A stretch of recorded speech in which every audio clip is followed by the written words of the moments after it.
Je ne sais pas si M. Agbota veut réagir, mais avant, par rapport à vos préoccupations, nous avons, je pense que nous allons formuler ça comme recommandation à la fin du présent atelier. Si je comprends bien, vous auriez aimé que le SPCAN soit un peu plus directif en matière de financement et de responsabilisation de chaque acteur. Un peu.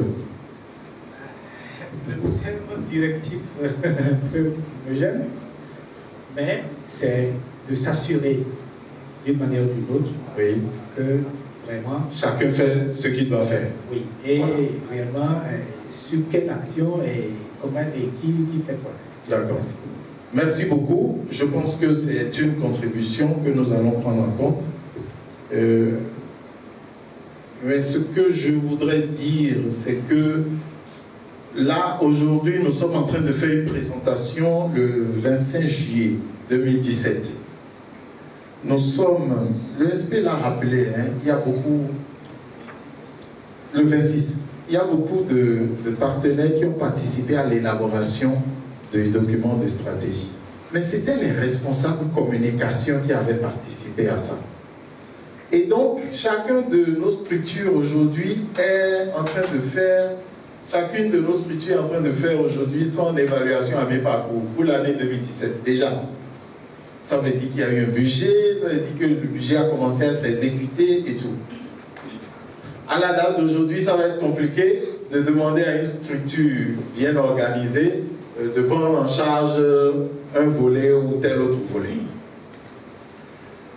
C'est une insuffisance, mais nous sommes en train de négocier, et c'est d'ailleurs l'objectif de l'atelier, de négocier pour que, à partir ne serait-ce que du budget 2018, le financement des actions ou des activités qui ont été prévues dans ce document, que chacun puisse se positionner là-dessus.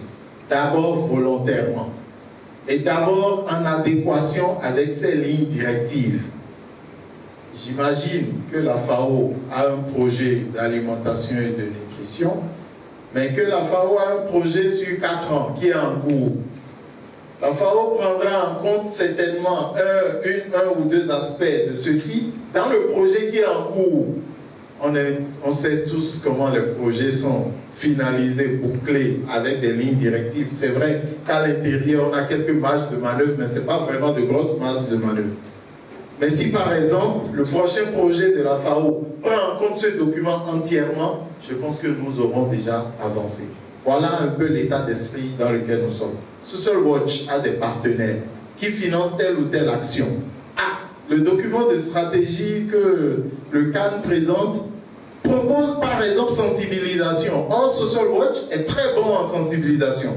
Social Watch intègre le volet nutrition et alimentation dans son prochain programme ou projet de sensibilisation et demande juste l'expertise du CAN pour l'appuyer. Et cette expertise ne lui sera même pas facturée. Mais voilà, donc le CAN va juste venir apporter ce qu'il faut pour juste appuyer. Ou bien, on veut former les agents de santé dans les questions d'alimentation et de nutrition. La DSME est membre à part entière de la task force. La DSME va juste apporter son expertise parce que la DSME a l'habitude de former des agents de santé dans ce domaine-là. Il ne s'agira pas d'aller créer quelque chose. Donc on n'aura qu'à demander à la DSME, s'il vous plaît, est-ce que vous pouvez mettre un technicien ou un spécialiste à notre disposition pour aller assurer ça. Je pense que c'est un peu dans cet esprit que nous faisons, que nous sommes en train de faire les échanges d'aujourd'hui. Pour que nous soyons informés de ce qui existe, pour que demain, nous ayons le réflexe vers l'alimentation et la nutrition qui, une fois encore, est un domaine de développement. Ce n'est plus une question de la maman affaires sociales, non. C'est une question de développement, c'est une question économique.